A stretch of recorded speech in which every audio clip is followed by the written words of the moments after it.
day I love my son, it reminds me how much you love me. I didn't know that. I did not know that you love me so much. Aaron! Aaron! What do you got going on here? I want you to listen to him first. This is what he wanted. You gave me what I wanted, man. What is that part of yourself that fears yourself? That fears your own power?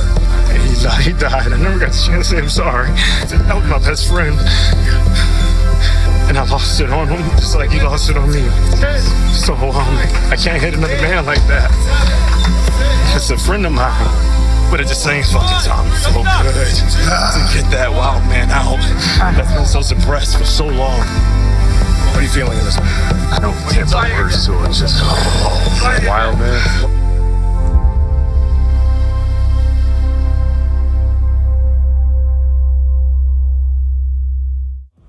This episode of Sacred Sons Podcast is brought to you by Vivo Barefoot.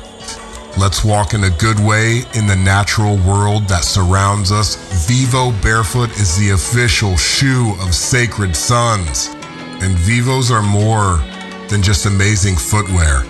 It is a beacon of natural health and lifestyle, proudly certified as a B Corporation with a singular mission to rekindle our bond with nature, step by step, person by person. Vivo Barefoot footwear embraces the principles of wide, thin, and flexible design for optimal foot health. If you come to any of our events, you will see our leaders rocking them. And here's an exclusive offer for our Sacred Sons community. Get 15% off your first Vivo Barefoot order with the code, all caps, Sacred Sons. Go to vivobarefoot.com, find the shoe or boot that you are looking for. At checkout, use the code, all caps, Sacred Sons, for 15% off. And join us as we reconnect to nature and ourselves. Much love, family.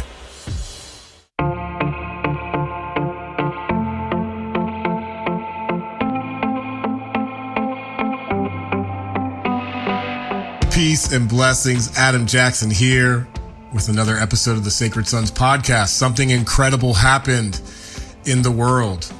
We, and by we, I mean Sacred Sons, Bric Bain, and many others contributed to getting a short film out called Aaron.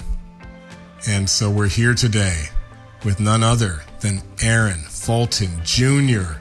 to just talk a little bit about what this experience has been. And, I wanted to just highlight here by saying that moment, it was so magical. This moment that was captured and that now has been shared with the world was a magical thing to be a part of. So thank you both. Thank you. Thank you so much for capturing that moment. I still get chills when I look at it and just reflect on what was happening at that particular time. Leaning into the fire can be a really difficult thing. I often think of Shadrach, Meshach, and Abednego. I don't know if you know the story of the three Hebrew boys. They went against King Nebuchadnezzar. He said, you can only worship the idols that I've put in place. You can't worship any other God except me. And these three Hebrew boys refused.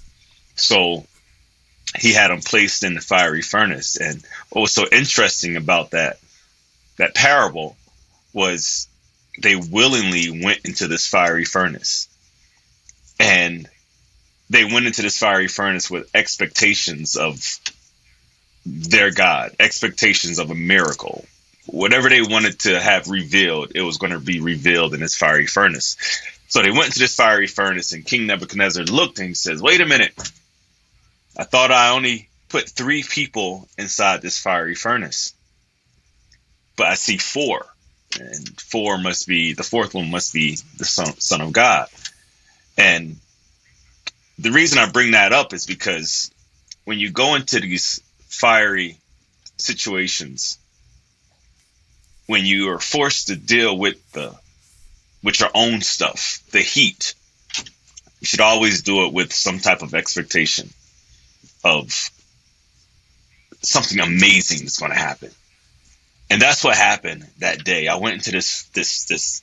When I say fiery furnace, I'm talking about looking at myself. I went into this furnace looking at myself, and I knew something was going to happen. I knew something was going to come out. I knew something was going to emerge. And I did not know that a closer relationship with my father, who was passed, would emerge. I did not know that this connection, this true rite of passage would reveal itself. And that's what happened, Adam. I have such a deep love for my father, more than I've had before. I have such a genuine reverence for this man who gave me life. And every time I look at my son now, after that moment, every time I look at my son, it reminds me of how much my father loves me. You know, so yeah, not being afraid to step into that fiery furnace and expect the miracle, expect something to happen. So yeah, that's where I'm at right now. That's beautiful. It's a beautiful opening piece. And it's like, this is why we do the work. And I even love that analogy. When we do lean into that fire, when we go through it, somehow God, Spirit, Creator shows up. And I felt it on that day. I felt it on that day in that very special time. I mean, Bric, even from your perspective, as someone who is capturing and documenting, do you also feel the spirit of the alignment for that moment? I feel the spirit, but I'm also just so grateful for this short film. It doesn't feel like we just filmed this and posted it online, but it really feels like we did it in partnership with Aaron. And that's made me feel so much deeper about it, getting to know Aaron and himself. Yeah. You know, for us, consent is a really big thing in sharing people's processes, because it's been a part of our mission since day one to show this work. And this is the next evolution of that. So in talking to Aaron and getting his permission to share this, you know, there was a little bit of pushback initially, and we had to have that conversation. You know, when I've shown the short film to people, one of people's first reactions is, well, that was really intense. And the subject is intense too.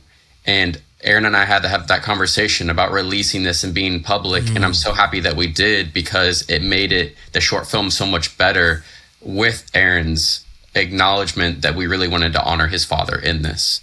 So it's grateful to make this in partnership with Aaron. Yeah. And then, you know, there's even been some already gold on the back end of that, just with also the impact of people feeling, you know. I know I even saw a comment of brothers saying, like, man, this encourages me to want to go talk to my dad right now. That's the thing, you know, when it comes to like healing those wounds, oftentimes, especially as men, I know I run away from it. You know, I run away from healing those wounds. Releasing that content was healing for me as well. And it's funny, Bric, because when you first brought it to my attention, hey, I want to show this raw footage to the world, I was hesitant.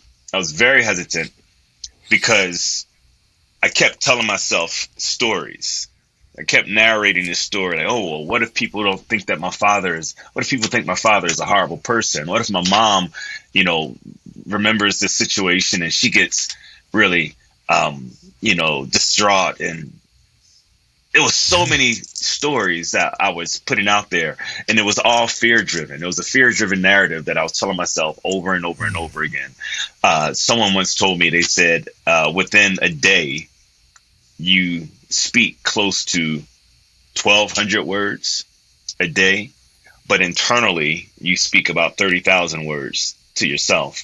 And what exactly are you telling yourself when you're in those quiet places? What are you telling yourself? You know, what are you believing to be true? So I was very hesitant, but Bric, I'm going to tell you, I reached out to my sister and I said, hey, do you remember when Dad and I got into this confrontation? And my oldest sister She said, yeah. She said, I remember when you and Dad got into it, and I was peeking my head out the room, and I saw when you fell over the bed. I saw when you were holding your jaw. I saw when you were dizzy. I saw everything. And then when we got downstairs, I saw more. But I peeked my head out, and then I went back in my room. And it was because of that moment that she gained an even stronger respect for me. I spoke to my mom about it. And she said, baby, I was there with you. I said, I didn't remember that. I didn't remember you being there. She was like, yeah, I was there the entire time. And I said, wow. And when I look at it now as a man, I'm grateful for that moment. Because life can hit you hard as hell. Life can throw you a blow that you don't see coming and will knock you on your behind. And I truly believe that my father, the king in my life, prepared me for everything that life has to offer. So we got to stop looking at things as us constantly being a victim. And if we do see ourselves as being a victim, we have to be willing to do the work and step outside of that narrative. And a lot of times that's really hard for men to do because we operate from this place called pride, and we view masculinity as the person that gets the big piece of chicken, the person that, whoever gets the big piece of chicken at the end of the table is the man. And that's not always the case. Sometimes we have these internal wounds that are just sit there, and they dictate how we navigate and how we move through life. And we put up this guard because we're so afraid. Why? Because of the wounds that we have unanswered, the wounds that we have untreated. And that's why I'm so grateful for Sacred Sons, because I was nudged to go in the healing area. I did not know that was going to take place, but I was nudged. It's like, no, go a little further, Aaron, go a little further. Okay, I'll go a little bit further. And that's why I'm so grateful that you were there, Adam, because you nudged me and you asked me all the right questions. What do you want us to know about your father? Tell us about your father. What's your father's name? Yeah. Whew. It's a testament of what can happen when we come together as men and acknowledge that we have these shadows, that we have these spaces of our life that we get to shine a light on. Yeah. And so for me in that moment, I'm seeing you, I'm hearing you, I'm feeling you, especially because it's a real situation. You were really fighting Kirill. Like it's a real lived experience, and I can sense and feel that there was more, and that there was more there to reveal. And what I love how you started by saying your relationship to your father is even closer now. Could you say a bit more about how having that expression has allowed you to feel a sense of closeness? Yeah. So just to go back a little bit, I want to give a solid description of my dad. My father was the most loving, happy, disciplined man that I've ever known, that I've ever seen. I look at different men today and I see a little bit of my father in everyone. Adam, I see a little bit of my dad in you. Bric, I see a little bit of my dad in you. Kirill, oh man, I'm getting a little thing going on right now. Even Kirill, I see a little bit of my dad in him, and that's why I was able to speak to him as if I was speaking to my dad. So the reason I say all this is because I bucked at my dad. I came home late one night, and he was upset that I came home late. I didn't realize why he was upset then, but as a father, I realized why he was upset now. He was afraid. How old were you, do you think? I was 17 years old. 17 years old. I was afraid. He was afraid. He was afraid that something could have happened to his son. I grew up in Philadelphia, and in Philadelphia, a lot of guys are either behind bars or they're pushing daisies because of poor decisions that they've made in life. So my father was very afraid that I was in one of those two categories. So when I came home, he was very vocal. Now, it didn't help that my mom and dad were kind of at odds at that particular time, but I got so furious. I was so surface minded that I flinched at my dad. I bucked at him. And my pop was not having that. And that's when I caught it. And that's when we got into our scuffle. Okay. So I carried that around with me every time it rained. Now, my dad had passed away April 22nd, 2016 at 2:22 p.m. He took his last breath while I was holding his hand.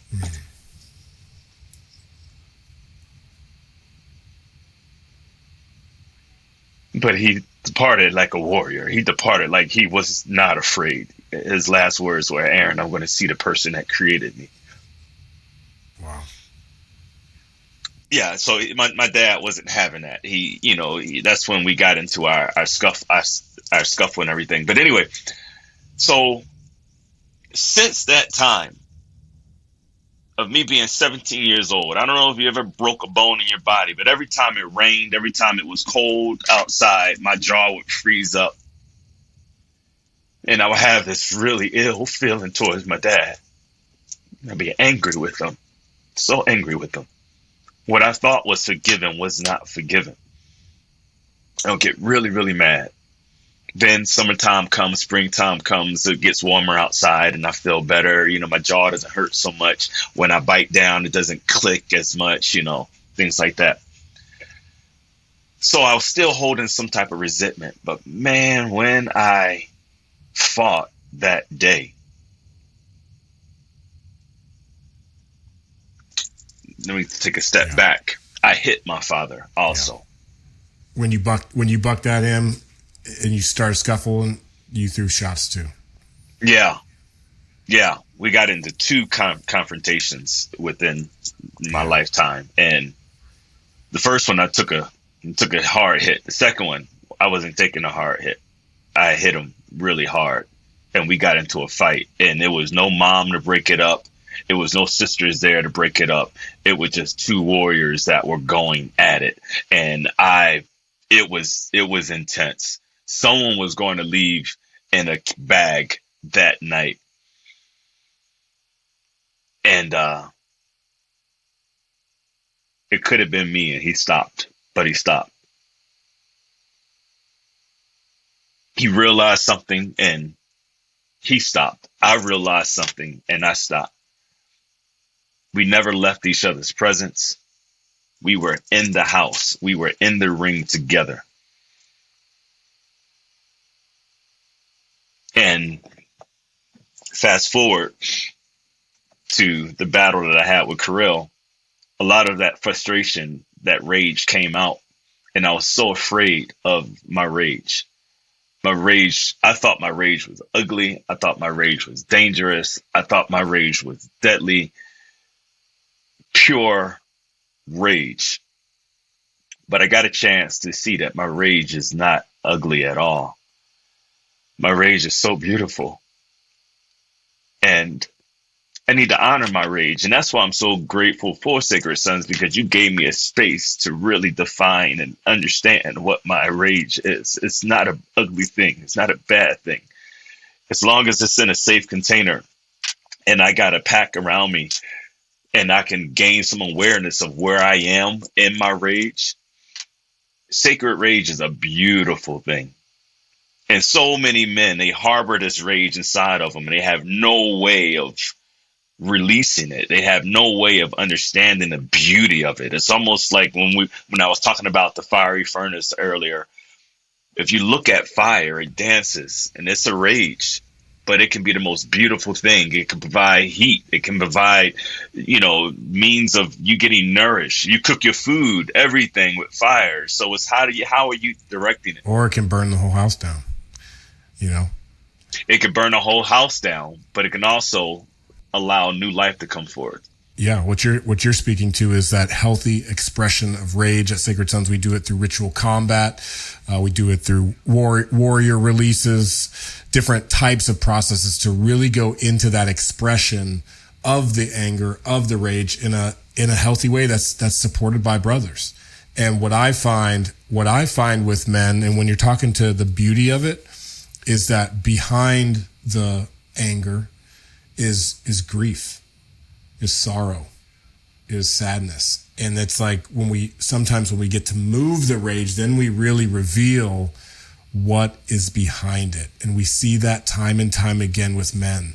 Men carry a lot of pain and grief behind that. And your story is a really remarkable one that shines a light on that fact. Yeah. Thank you so much, man. I didn't know that my story was remarkable until I realized afterwards what it's done in my life and what it's done in the lives of other men. Wow. I did not know that. I didn't know that. That's why I'm going to tell you, Adam, to realize that you are loved, like at the moment, like in your rage, once your body is depleted from everything and you can do nothing else but just be there, to realize love, that the person that you thought did not love you loves you, and he's displaying this love through the love you have for your own son. Oh my gosh, it's the most beautiful thing. You walk around with your head up high. Nothing can really, there's going to be challenges in life, but you still know I'm loved. I'm loved. I'm loved. And that's what I think a lot of men fail to realize in today's society. So they walk around with this all day long. You're loved. And it helped me. It really helped me surrender. And I know a lot of people don't use the word surrender a lot, but it helped me surrender to the fact that there's more for me to learn. Not to the point where I'm just giving up in life, but I had to surrender that, hey, you don't control this now. There's some stuff that I need you to learn. I need you to just sit in the seat right now and watch this chalkboard and really understand this equation that's happening in your life. Surrender. Stop fighting it. Stop telling yourself these stories that, you're not loved. Stop telling yourself these stories that, no one's there for you. Stop telling yourself these stories that you're by yourself. Stop telling yourself these stories. You're loved. You have a community of men and women that will support you. You have a community of people that will help you when you're in these trenches. It's such a beautiful feeling. It's a beautiful, beautiful feeling, bro. Yeah, it's a beautiful feeling, and it's a lived experience. We have to, in order to rewrite stories, we have to have actual new experiences. And so that's why it's a real fight when we put you in. Real, my guy, he's got hands. You had a little reach on him, but he's really coming after you. And what I find in that process of ritual combat that's so beautiful to me is at that moment of ultimate exhaustion, when the adrenaline dump happens, there's only room for truth. There's only room for spirit to be there. And I honestly view what happens in that space is absolutely miraculous. And yeah. And I want to go to you, Bric. You've seen a lot of these experiences. A big part of your passion is showing this work and telling these stories. As someone who's seen the anger and the grief and that oscillation happen over and over again, like, what is the story that you are really here to tell about men and about what men hold? I think the story's as old as time, and Aaron's already spoken into it here, is believing in yourself. Sometimes we get caught up with things in our life, that things happen to us and they're stored in our bodies and our muscles and our memories, and we're almost frozen in that moment. And it's hard to get past that time. And I've experienced that. And coming to Sacred Sons really helped me move past those moments. And I see that happen for men every single time we're at an event. And that's such a beautiful moment for that man. But what filming it gets to do. And it's the same thing as being a witness in the circle. And that's what we try to portray when we're filming these things, as the perspective of a man in the circle, is that medicine is not only for that man, but it's for the medicine of the people we're watching as well. You know, like you said, like in the comments on that YouTube video on Instagram of watching Aaron's process, watching that short film, so many people have gotten medicine through it already. And I think that's so powerful, that a simple moment can be magnetized in such a way and provide permission to so many to, you know, pick up the phone and talk to their father. Or even for me, I'm just spending so much more time with my dad, and time is so much more precious to me than it once was. You know, we actually just got off of a call with Kumu, and I wrote down this quote that she said, that you have no time to hold back. You are time. And for me, that is so powerful. And, you know, I'm going to go see my dad next week. And we were just on the phone, and he was just telling me how excited he is to see me. And that just lit me up so much to be able to spend time with my dad, when for so long in my life I was regretting spending time with my dad, or I wanted to spend time doing this, you know, trying to go hang out with friends, trying to do anything but hang out with family. Now I'm looking forward to it. And I feel that I can see the growth in myself, and it's really great to see the growth in others. When one man heals, we all heal. And in this case, to broadcast it is something special. I wanted to go back to this piece about masculinity, because there is, even in popular culture, certainly, but even in this work, there's a misconception. It's like, it's not about the big speech at the opening ceremony. It's not about the big rah like moment, or even the ecstatic dance, even though it's incredibly healing and fun. That moment of raw vulnerability, that's the type of men this world demands. Like, as men, it's our responsibility to shed some of that weight, some of that pain, so that we can show up in life more present, more grounded, more aware.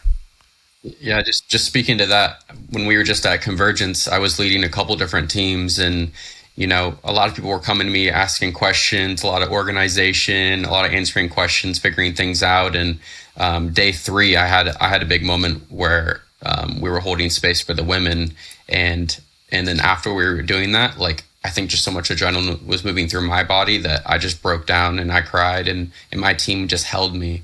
And I had a lot of people come up to me and say that, like, it was so beautiful for me to be the person breaking down in front of my team and showing them that it was okay.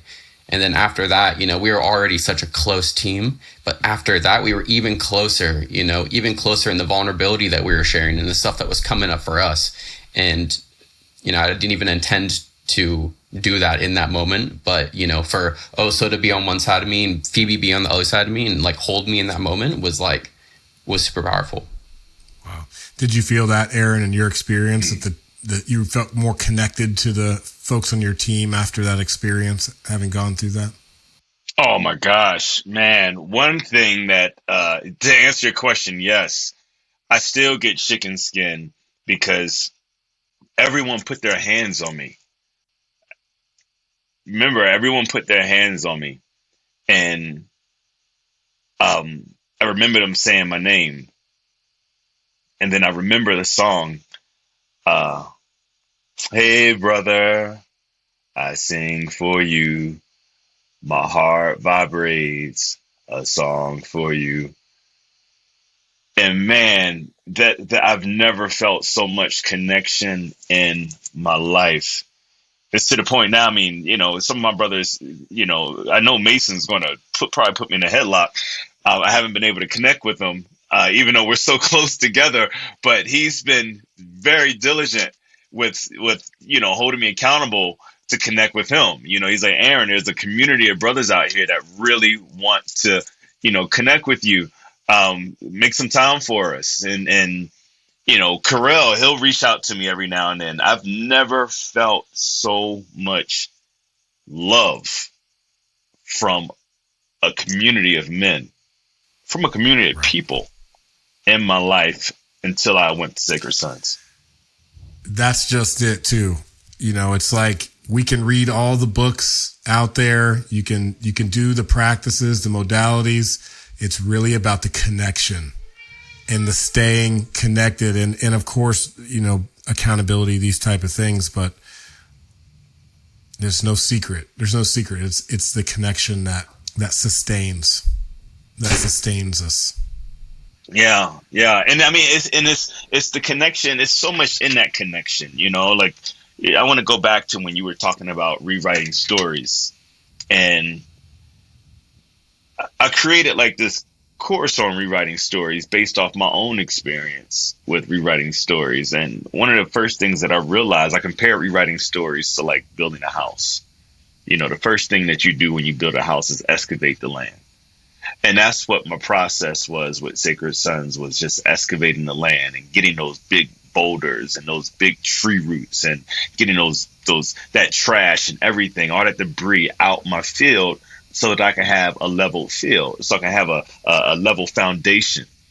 And once I begin to excavate the land, and you're always excavating the land, but once I begin to excavate the land and I got a flat surface, that's when I start building my foundation. And my foundation was like core values. So after I had that experience with Sacred Sons, I had to go back and realize, like, rediscover what was important to me, what core values was important to me.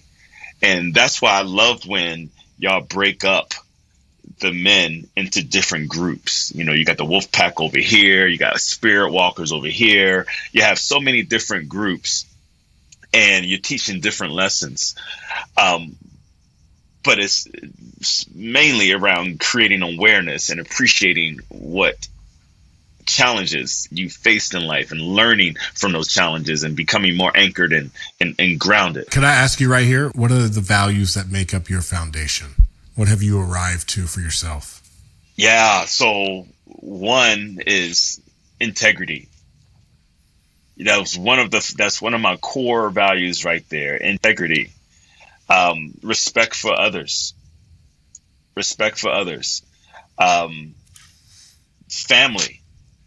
Family is another core value. When you build a foundation, it's usually just water and cement, and that makes your foundation. So my foundation is going to be integrity. It's going to be respect for others. It's going to be family. Well, you need a little rebar in there. You need some anchors. I mean, you need a little bit more than water and cement. That's true. Yeah. I can see how the integrity could be seen as like some structural rebar. The integrity of that foundation, like it flows all the way through it. Yeah. Vulnerability is another one, though. Vulnerability is another one. I realized that vulnerability was one of the main things that displayed my strength, my inner strength. Am I vulnerable enough? Am I strong enough to be vulnerable in uncomfortable situations? Yeah. When I got a bunch of guys looking at me, can I cry? When I got a bunch of guys, looking at me, staring in my face, can I still tell my story without feeling as though I'm judged? Can I silence the noise within myself so that I can receive what others have to provide for me? I have to give me, because there was some challenges that I was dealing with right after that, when I was crying and everyone's telling me, Aaron, we love you. For a split moment, I said, oh my gosh, they feel sorry for me. And it was like, no, I'm not even going to let that narrative can play out. No, they love me because they see a little bit of themselves inside of me, and I see a little bit of myself inside of them, and I see some of the challenges that I face inside of them, and they see some of the challenges that they face inside of me. And I may have allowed them to open up a door to face those things. And that's the narrative that I'm going with, because one is healthy and it's empowering. And that's what I'm about. So nothing negative. It's crazy how negativity will try to creep in every now and then and plant little seeds. And if you leave those seeds, it grows into big ass sequoia trees, So no, I had to check myself, man, and really give myself flowers also. Yeah. So Isn't that just it? Yeah. Sometimes everybody else can see you shine, and herein lies that inner critic that just won't stop trying to tear down. Yeah, that's what they call it, the saboteur. It wants to sabotage everything. At one time when we were younger, as kids, we called it caution. We called it caution when we were kids. I better not jump off this cliff because I might hurt myself and mom and dad's going to be mad. It was just caution. And then it started to mature.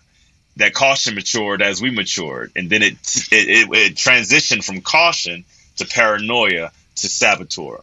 And we sabotage a lot of the opportunities to grow with the narratives that we create in life. And I did not want that to happen. No saboteur is going to have any voice. The saboteur is the voice of our limiting beliefs. It's not going to have any power in this situation. Right now, I'm going for gold. My brothers love me.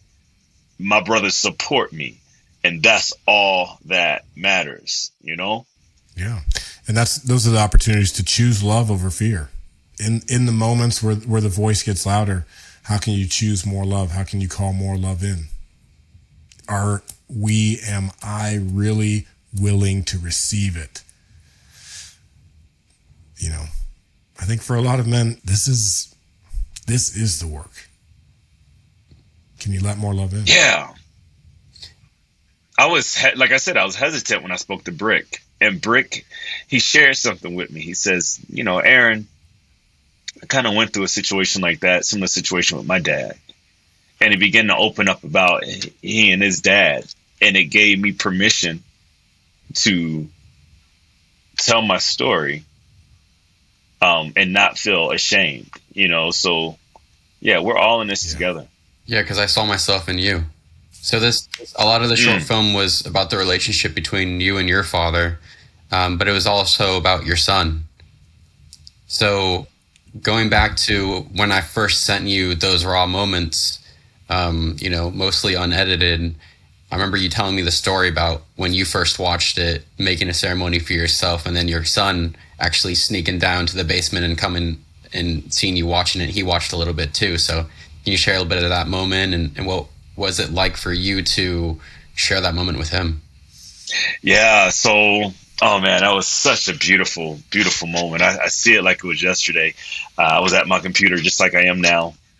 And I have a big altar in front of me. You can't see this altar. And then I have my sword in the back. So he sat on my lap. And it's crazy because my son has never met my father before, physically. But I know that there were some spiritual visits, some spiritual connections. My son said some things to me before that you got that from your dad, from your grandfather. But he has a deep, deep, deep connection with my grandfather. I mean, with my dad. When it comes to just rage, period, and honor and loyalty, it's pop, pop, pop, pop, pop, pop. That's all he talks about.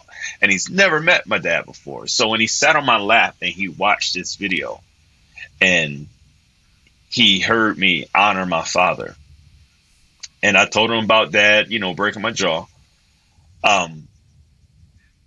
That moment just brought us closer together, and I told my son that I didn't name you after me. I named you after Pop. His name was Aaron also. And just to see my son lay on my lap and just watch this show, or this short film on TV, on the computer. And, I don't know, just sink into me more. It just did my heart. It was just an overflow of love. And even when I talk about him now, when I talk to my son about my dad now, it's just a deep respect, a really, really deep respect that my son has. And when he sees how close my father and I are on a spiritual level, it just brings my son and I even closer. Like I am his hero. I'm his number one guy. And I'm grateful for that. I'm grateful for that. What I experienced in there, that it was important for you to share to shed and lay down this story to create the new relationship because of Aaron, Trey, the third. It's like is also you said surrender, but it's also like an offering for your future relationship with your son too. So make sure you don't carry that energy into that, right? Yeah, and his sons. Exactly. And the healing goes in all directions. I think it even probably goes to great granddad, and those powerful moments. It really is ancestral and lineal healing. And then the fact that you're taking it into real life and making sure those pieces are in place, those conversations are there. It's just further cementing that into that foundation. And that's the thing. I mean, it's that's the thing. Like being able to, I think one of the number one lessons that my son learned by watching that video is the power of forgiveness. The power of forgiveness. One of the things that I learned with this whole experience is death doesn't just separate us. Death doesn't separate us. That connection continues to strengthen if you allow it to. When I say I did not know how much my father loves me, I look at my son sometime and I'll just smile. And my son says, "Daddy, what are you smiling about?" I'm smiling because I know how much I love you right now. I know that my heart skips a beat right now. But I know that my father's heart skipped the same beat when he saw me. I know that my dad was head over heels about me. I may not have experienced it right then and there because I did not understand what it was. I didn't understand what it looked like. But as a father now, I can look at you and I can say, wow, my dad loved me just like I loved you. Yeah. And when I love you more and more and more each day, when I love you more today than I did yesterday, that means that my father looked at me and loved me more on Tuesday than he did on Monday, and more on Wednesday than he did on Tuesday, and more on Thursday than he did on Wednesday. Every single day he loves me more and more and more. And it fills my soul. It fills my soul. And whatever anger I've had, whenever it gets cold outside, whenever I feel the click in my jaw, whenever my bones start hurting, I don't care because I know my father loved me. Situations got out of hand. It's what it is. But I know that he loved me. I allowed myself to know that my father loves me. And that's what it's about, man. Forgiving. Just forgive. Make a choice to forgive. That's such a powerful message to come through this conversation. For anybody who's listening, whatever that story is, whatever that grudge is that you might be holding, or whatever that actual pain is, to get on the path of forgiveness. For many, I love to say this line that forgiveness is not a line that we cross; it's a path that we take. And where I experience you in this moment, Aaron, is actually an acceptance, in the acceptance of all things. And there's a part of me that believes that the more we come into forgiveness and then acceptance, the more we can truly understand that, these things are happening for the benefit of the highest good, to serve all. And if we can continue to see it that way, it will become that way. These things can become useful, even the harshness of a very traumatizing experience. It can have so much meaningfulness and value, actually. Yeah, it's definitely so much value, and that's the thing. Value is that thing that keeps on showing up, even when you don't realize it. It just shows up. It's like, oh, there you go. Okay, I learned something else. There's another gem that I was able to dig up from a situation that I thought was horrific. You know, there was some beauty in this situation. You know, when I think about it, when I think about my dad, you know, his smile and, you know, just his laughter, you know, it does my heart good. Here's a little trick that I learned to help me deal with challenges that I've dealt with, you know, with my pop. So over my left hand, I think about that night. I think about afterwards having to drink in shore. I think about having my mouth wired. I think about having to go to school and tell people that my pop punched me in my jaw. I think about his face and when I was in the hospital and they had me on morphine and the police begging for me to press charges and put him in jail. Wow. And begging my mom, you know, let's put him in jail. Let's just toss him away. And I remember my father. This was like the first time that he actually said, I love you. The first time. My pop was old school. So I flick these lights on. That shows you I love you. You see the clothes on your back?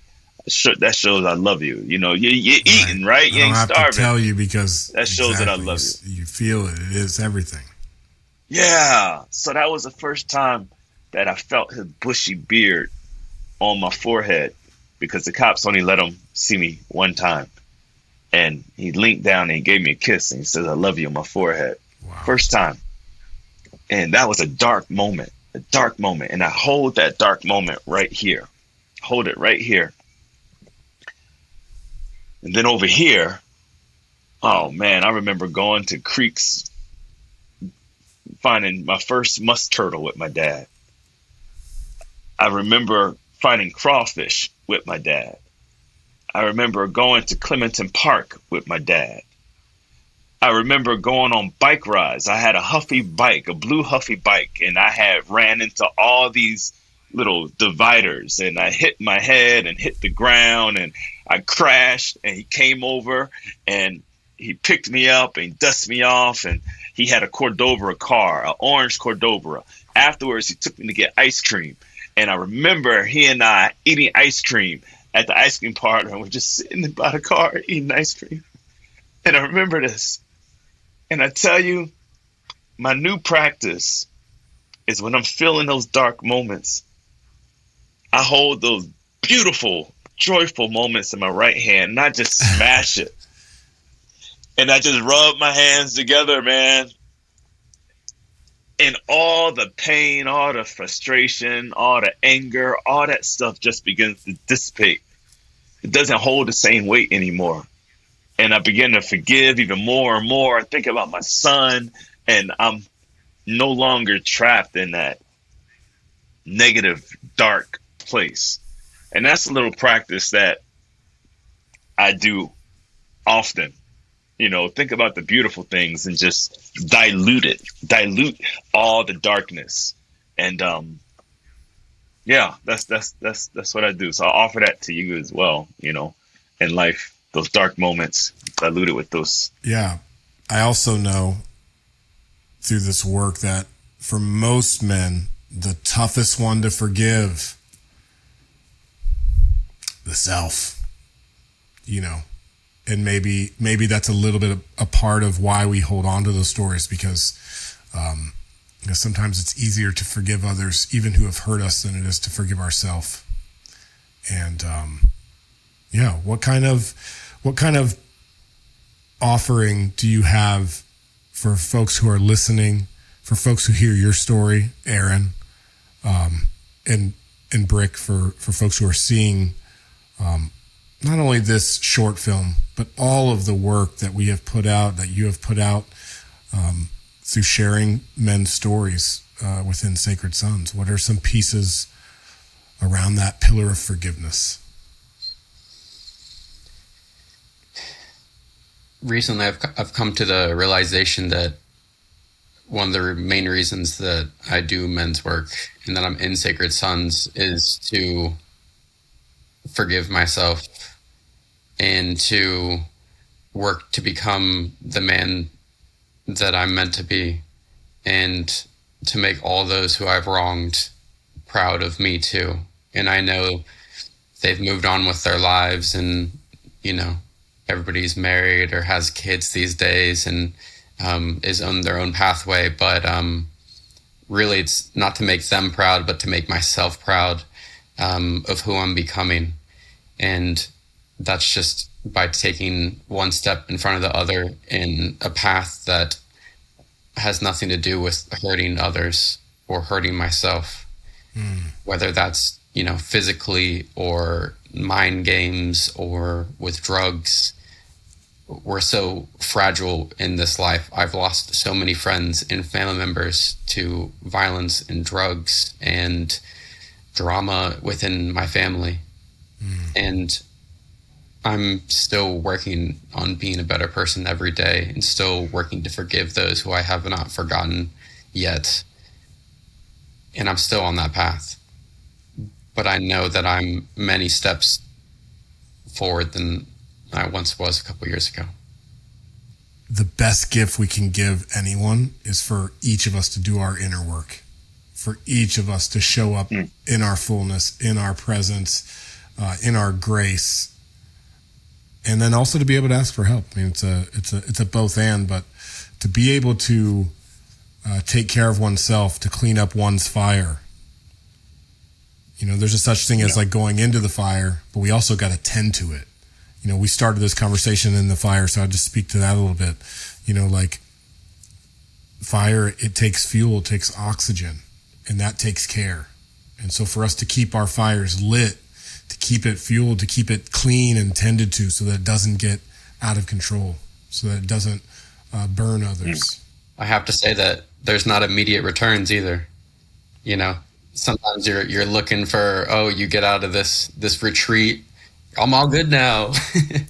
I forgive it. The immediate returns aren't there for it, and that's not what this is about. And just now am I seeing returns coming, years and years later. And I'm so grateful to finally recognize those things, but they're not immediate returns. I think that's an important thing to say. Yeah. Do you have an example or anything small maybe you would like to share in terms of that? I mean, your first Sacred Sons experience is 2020, Convergence 4, Lionheart. Oh, that was another world, Bric. That was another world. I would say just in the way that, speaking of convergence is a place where people tell me how much they've seen me grown every year. My uncles telling me how much they've seen me grow every year, because some of those people I don't get to see daily or monthly, but I get to see them once a year. So that acknowledgement is so powerful. I feel that in the accolades of one-on-one, people telling me how much like they're proud of me, they're proud of this project, Aaron, and even in like the small ways of me being like smarter financially, just like, like the actual numbers growing, to see like my own work being put in. So like kind of like the personal messages, because that's my own love language. It's not so much being the man out front. Like if what I do and what I put into this work, and you give me like that wink, like of respect, that means so much more than being on a pedestal. So getting those individual messages has meant a lot. A lot of people coming out of like the woodworks after seeing Aaron and being like, wow, like this is what you've been working on. Is really powerful. And just like in the numbers, I think is really helpful for me analytically to see things, because like I said, it's not instant returns.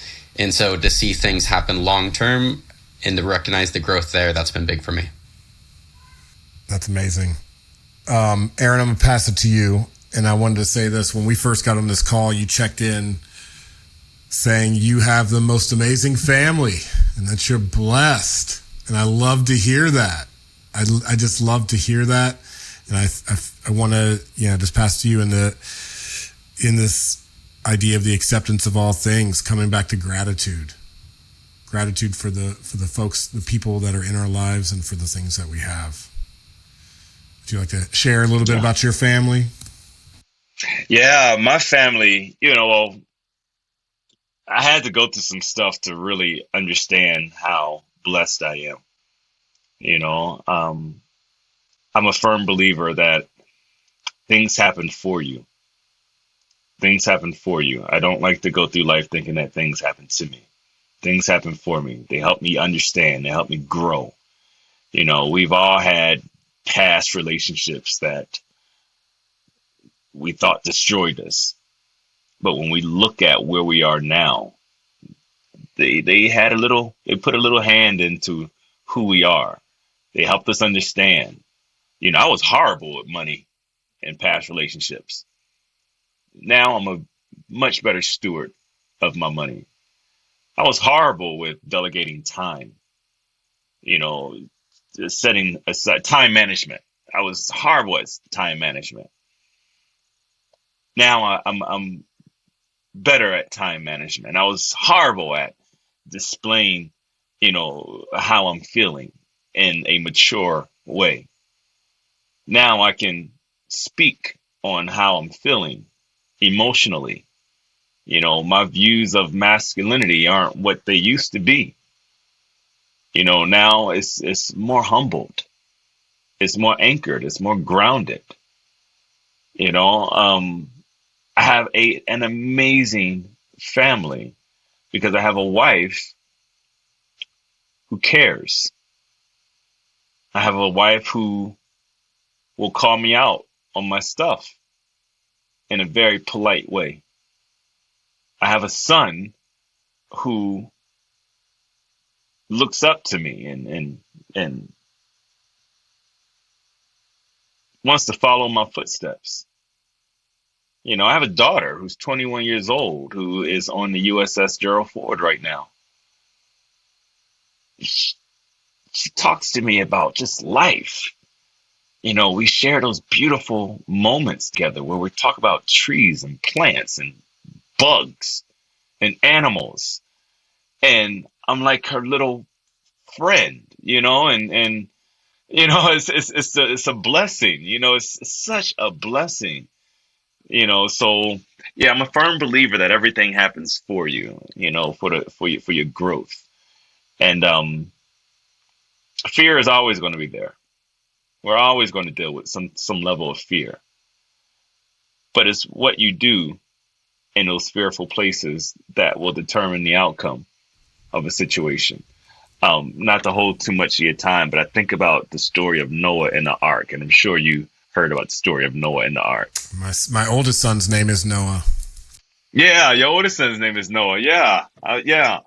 Can you imagine being on a boat that you built, this huge ship, this huge vessel with a bunch of predators? You don't have any solar panels or anything like that because that didn't exist then. You don't have any electrical outlets because electricity didn't exist. You don't want to light any fires because you have hay inside of a boat that is full of animals. So you don't want to have it catch on fire. You don't have any sails. You're just in the dark. And while you're in this dark, you have to trust. You have to figure out some level of trust that things are going to work out. That's where I'm at. When I'm in those fearful places, when I'm in the dark, I still have trust that things are going to work out. Why? Because everything happens for you. Nothing happens to you. Everything happens for you. And that's my belief system. So Can I give you the evolution of that conversation that I like to quote, which is, and I believe this is original to myself. I've never really heard anyone else say it, but everyone acknowledges this updated concept. Life is not happening to me. It's happening for me. I like to go a step further and say life is not happening to me. It's happening through me. You feel the difference? It's not even like happening for you. It's happening through you. through me. And so the more we take responsibility and ownership to the life that is happening through us, that's the real goal. It's not to be in the giving and receiving. It's to be in the totality of what this can be.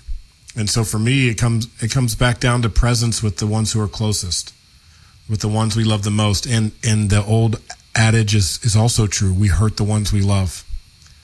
Man, that is the truth. And so for us as men to even have this conversation in a world where there is too much violence, too much domestic violence, too much abuse and perpetration upon children, for us to be able to have this conversation as men and to want to take ownership for ourselves, for our loved ones, for our family, I think this is revolution. I think this is evolution. I think that it's absolutely necessary that each of us take the responsibility for the life that is happening through us. Through us. Yeah. That's beautiful. Yeah. Thank you both for being here. Thank you for being in the miraculous moment that it was. I want to also say thank you to Vince Chafin, who was the leader of the team from that weekend at C8. I want to say thanks to Uncle, thanks to Cam, thanks to Vince for the videography, for the artistry.